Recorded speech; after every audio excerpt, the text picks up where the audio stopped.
Deixa eu mudar aqui de assunto, minha gente. Com certeza, você já ouviu uma marchinha de carnaval que tem lata d'água na cabeça, né? Uma das canções mais populares do nosso país. Pois bem, é carnaval que você vai falar agora, Diego? É um perto longe, né, que a gente ainda tá? Não.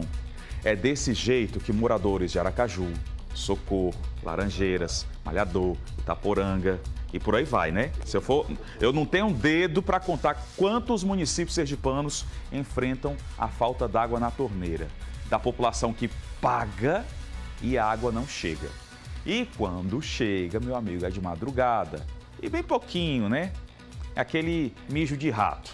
Pois bem, o povo tem que ficar acordado para encher os baldes. Agora a conta, meu amigo, bate. Olha, dia 1º, já tá lá. Lindona, bonitona. Pera ainda, viu? Pera ainda que chegou aqui, essa produção trabalha. Vem aqui, seu Antônio. Muito obrigado, viu? Pera ainda. Porque o povo do interior, o povo da capital, né? Vai aqui, acorda cedo, lá vai, né? Porque o negócio tá complicado, minha gente. Eu vou pegar água onde? No poço, porque na minha casa não tem água na torneira. E aí, o que é que eu faço? Hein? Reservatório vazio, né, dona Décio? E a comunidade reclamando, porque no balde, meu filho, ó, não tem nada. Pois bem, ontem nós fizemos aqui e mostramos na cadeira da cobrança diversas situações onde moradores de diversos municípios enfrentam não diversos problemas, o mesmo problema que é a falta d'água. Então, meu amigo, a cobrança continua, roda a vinheta.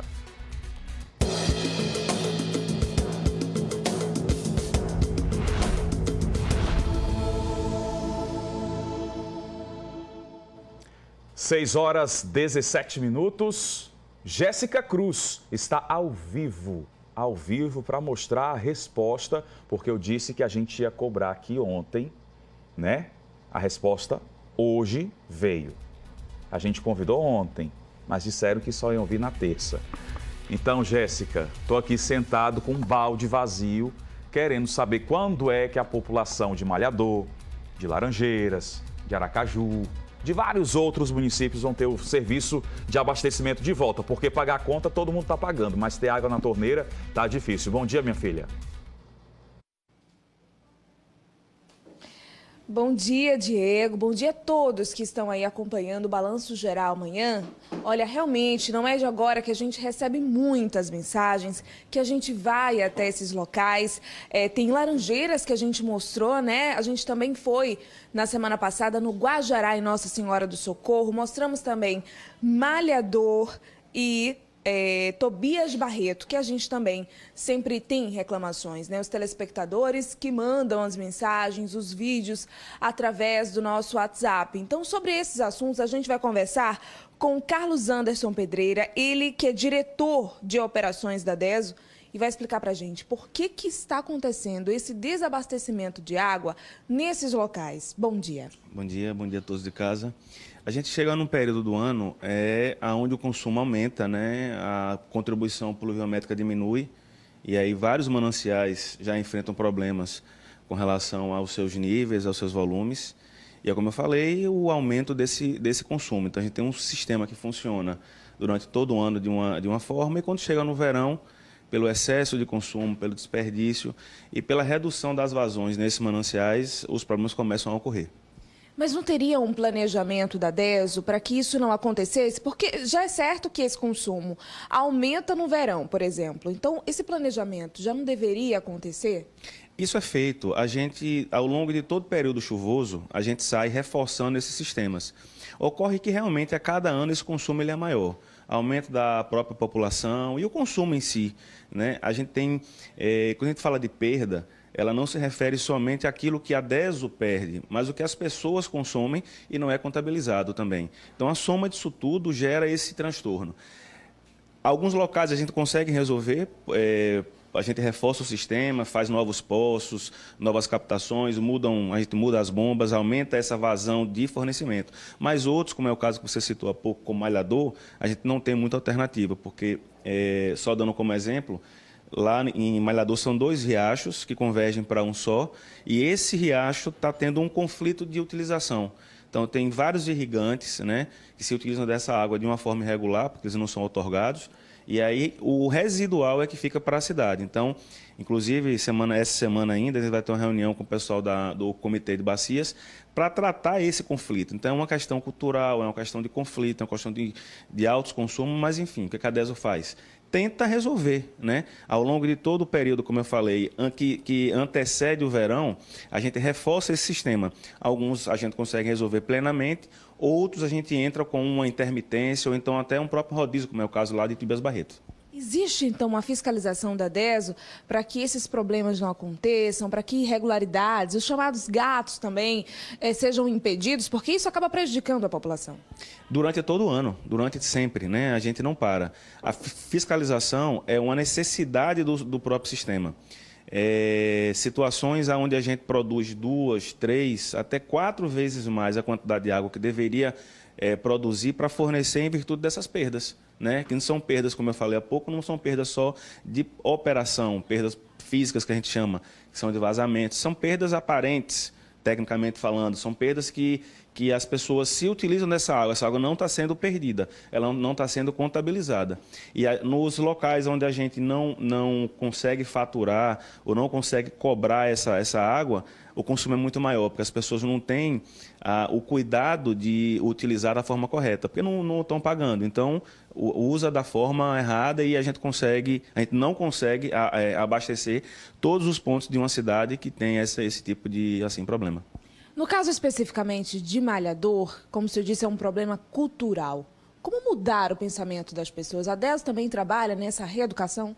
A DESO tem um setor de educação ambiental, né, que durante também todo o ano trabalha com campanhas, com folhetos, com as explicações, uso racional da água, mas eu lhe confesso que é difícil. É difícil, porque eu estive em Tobias Barreto, tenho ido com mais frequência por conta dessa situação que a cidade se encontra, e na quarta, foi na quinta-feira passada, eu estive lá para ver como é que estava a obra e flagrei várias pessoas lavando calçada, lavando veículos, lavando moto.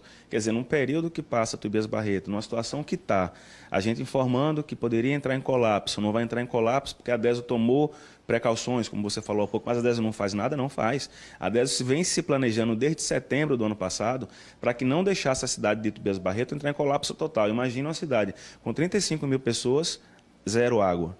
Então, a consciência é difícil você entrar na cabeça de cada um. A gente tenta, da forma que é possível, né, educar, informar que a coisa pode acontecer, mas precisa que seja de dentro para fora, entendeu? É um pouco mais complicado. Agora, antes de falar de um assunto que é das contas, que não é com ele, que ele explicou, mas vai dar uma resposta para a gente, eu queria que ele explicasse também a situação do Guajará, que a gente foi lá na sexta-feira e nós mostramos que em uma rua, na rua A, se eu não me engano, no Guajará, metade dela tinha o funcionamento de água e a outra metade da rua não tinha o funcionamento de água, ou melhor, não tem. Por que isso? Aquela região do Guajará, a DESO atende precariamente, e eu vou dizer por quê. Aquilo ali era uma gleba só de terra. Aquilo foi sendo loteado, foi sendo vendido de forma irregular.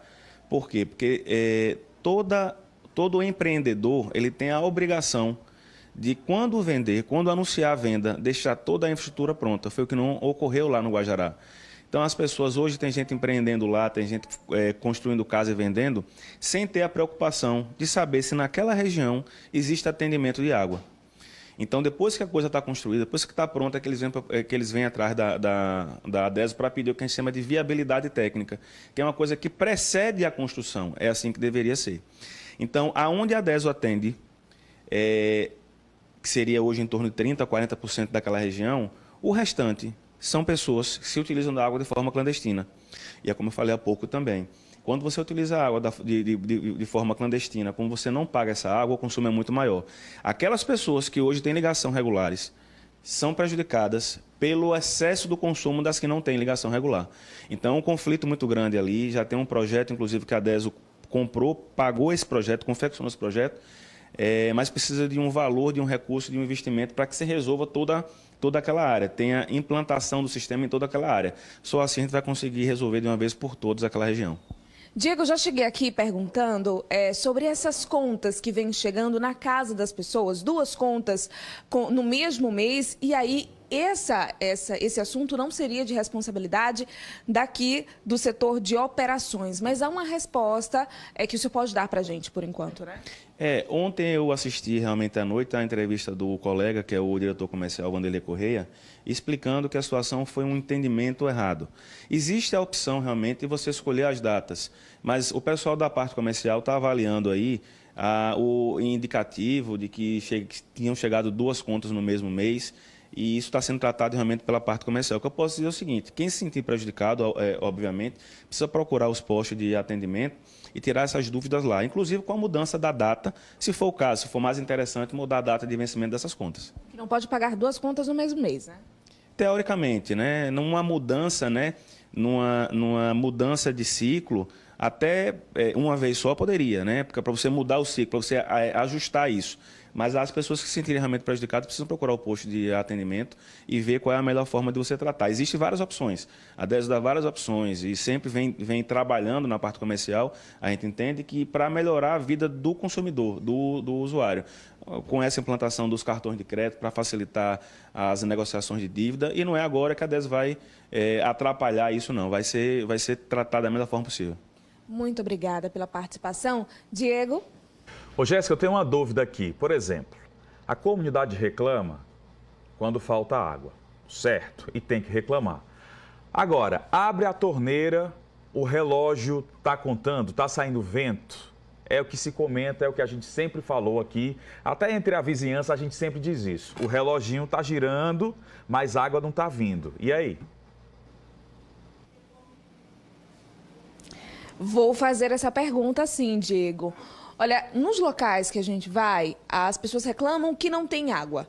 Mas aí a conta chega, né? Está lá registrando um consumo. O que a DESO pode fazer com relação a isso? Porque as pessoas elas se sentem lesadas. Você fala de forma geral ou no Guajará? Forma geral. Pronto. O nosso sistema de faturamento, ele é pelo que foi medido, pelo que passou, né? Então, com exceção da taxa mínima, e aí a gente entende o seguinte, eu dei um exemplo, inclusive, há um tempo atrás, com relação ao Guajará, acho que serve para todas as áreas. Aonde não teve consumo, essas contas, por mais que tenham sido faturadas, as pessoas procuram um posto de atendimento e aí é feita uma análise dessa conta. Se não houve consumo realmente, essa conta ela é cancelada, né? Obviamente, não se deve pagar por aquilo que você não consumiu. Então, é simples, não adianta as pessoas dizerem, mas passou 10 dias sem água aqui em casa, mas os outros 20 dias tiveram água, a ponto de contabilizar no micromedidor, né, que é aquele medidor que fica na porta de cada residência, um volume X que gerou um faturamento. Então, mas aí tem 3 dias que não chega água aqui em casa, uma eventualidade. E os outros 27? Então, as pessoas se apegam muito na justificativa de que, porque teve uma intermitência, teve um rodízio. O que importa é saber o seguinte, o que foi contabilizado no medidor é aquilo que... O ar que passa pela torneira é contabilizado? Não existe essa condição que se coloca. Eventualmente, pode acontecer nos pontos altos, mas aí existe uma compensação, existe uma regrinha técnica que se compensa isso. O eventual ar que passe pelo hidrômetro, ele também retorna quando falta água. Então, existe o que a gente chama de a conta pela receita. Não é justificativa também para não pagar a conta. O mais importante é, caso a caso, o usuário que se sinta prejudicado, comparece ao posto de atendimento e faz a reclamação. Abre a análise de conta, pede para a conta ficar em revisão, que é o tempo que o técnico vai, analisa, vê se teve ou não consumo. O que não pode é a justificativa de que faltou alguns dias no mês e por isso não vai chegar, e por isso você não vai pagar a conta, ou a DESO manda a conta sem chegar água, já que o medidor é um equipamento mecânico, como um odômetro de carro, por exemplo. Aquilo só roda quando o carro anda. Da mesma forma é o hidrômetro, aquilo só roda quando a água passa. Muito obrigada, então. Diego? Obrigado, Jéssica. Obrigado ao entrevistado representante da DESO, dando a explicação, né, do sistema operacional da Companhia de Saneamento do Estado de Sergipe. Daqui a pouquinho, Jéssica volta ao vivo com outras informações aqui no Balanço Geral amanhã. O balde continua, viu, minha gente? 6 horas, 30 minutos.